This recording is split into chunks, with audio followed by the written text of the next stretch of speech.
Image contrastée, presque irréelle, ce soir à Washington, à l'Institut Donald Trump pour la paix. Félix Tshisekedi et Paul Kagame, les dirigeants congolais et rwandais, ont signé un nouvel accord de paix sous le regard du président américain. Cet accord mêle le cessez-le-feu, intégration économique régionale ou encore appétit américain pour les minerais congolais. Une mise en scène savamment orchestrée alors que sur le terrain, les combats se poursuivent notamment dans le sud Kivu. Hugo Barbieux. C'est à l'Institut américain pour la paix, renommé depuis ce mercredi Institut Donald Trump, que 30 ans de conflit entre la République démocratique du Congo et le Rwanda ont pris fin officiellement.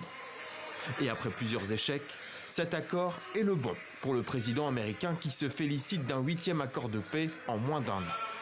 De nombreuses administrations ont essayé, mais probablement pas assez, je dirais. Surtout connaissant ceux qui m'ont précédé. Ils ont essayé si peu que les tueries ont continué à un rythme de plus en plus élevé et aujourd'hui nous avons réussi. Par cette signature, Kinshasa et Kigali s'engagent notamment à respecter un cessez-le-feu permanent, au désarmement des forces non étatiques et conviennent de dispositions pour le retour des millions de réfugiés et de poursuites judiciaires contre les criminels. La République démocratique du Congo prend ici l'engagement solennel de mettre en œuvre en toute sincérité l'ensemble des obligations qui découlent de ces accords. Nous le ferons avec sérieux, avec rigueur et avec le souci constant de la paix, de la sécurité de nos populations. Mais avec Donald Trump, la paix s'accompagne toujours de contrats juteux. C'est la clé de voûte de cet accord. Un partenariat stratégique qui permettra aux États-Unis d'exploiter les ressources naturelles de la région. Du cobalt, dont la RDC est le premier producteur mondial, et du coltan. Le président Trump nous emmène vers l'avenir, pas le passé. En insistant sur le fait que la paix est basée sur la prospérité et les investissements, dont ceux des États-Unis. Les États-Unis investisseurs, mais en cas d'échec de la paix, Washington ne pourra pas être tenu responsable, insiste le président rwandais. À Kinshasa, la prudence reste de mise.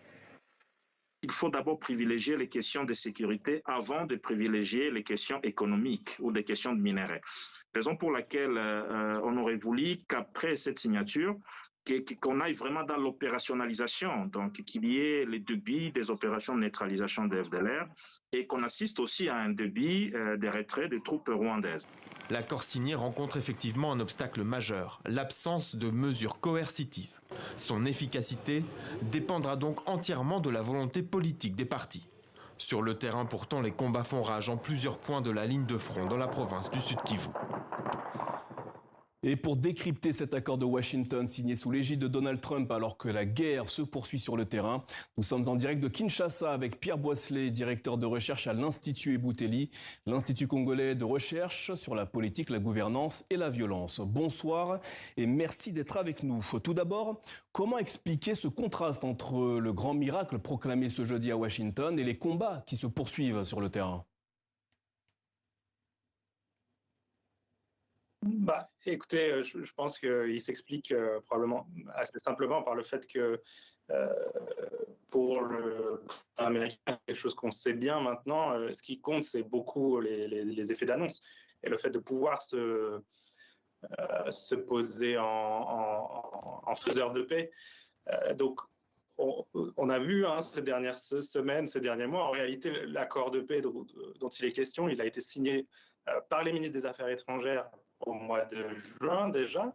Ce à quoi on a assisté aujourd'hui, c'était plutôt une confirmation symbolique. Mais l'accord en lui-même, il est déjà en vigueur depuis plus de 5 mois. Et on voyait bien que sur le terrain, les choses n'avaient pas forcément été résolues. Donc, il y a eu cette cérémonie malgré tout, pour les raisons que j'évoquais à mon avis.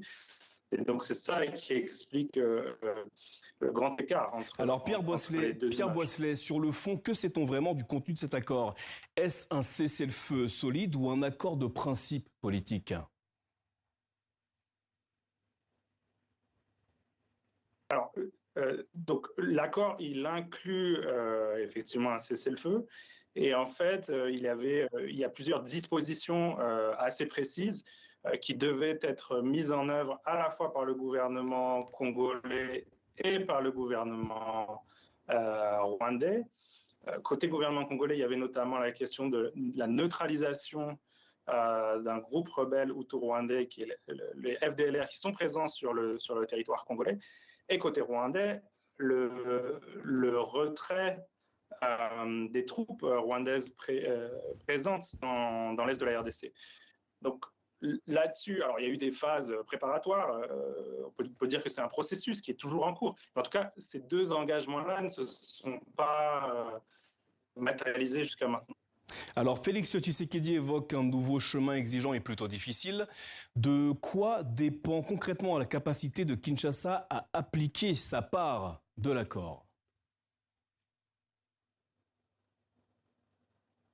Alors, ça va dépendre en partie d'une volonté politique, ça va dépendre en partie de sa capacité à se faire obéir dans toute la chaîne de commandement congolaise, puisque, comme je disais, un des engagements phares, en tout cas côté congolais, c'est cette neutralisation des FDLR.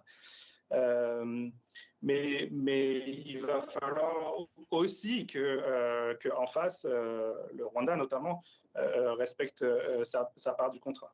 Alors sur le terrain, pour les populations du Nord et du Sud Kivu, qu'est-ce qui pourrait changer dès maintenant? Et qu'est-ce qui, au contraire, ne changera pas du jour au lendemain?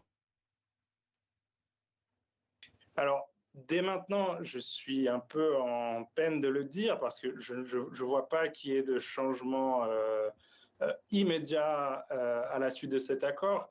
Comme je l'ai dit, c'est un processus. Moi, je pense qu'une partie quand même assez significative du succès ou non de cet accord va dépendre de la capacité des États-Unis à continuer à suivre précisément l'accord et à s'assurer que les acteurs respectent leur engagement et à faire pression si besoin. Donc c'est ça un peu la condition, mais c'est pas pour tout de suite. Pierre Boisselet, merci d'avoir répondu à nos questions ce soir après la signature de l'accord de Washington entre la RDC et le Rwanda sous l'égide donc des États-Unis. Merci à vous.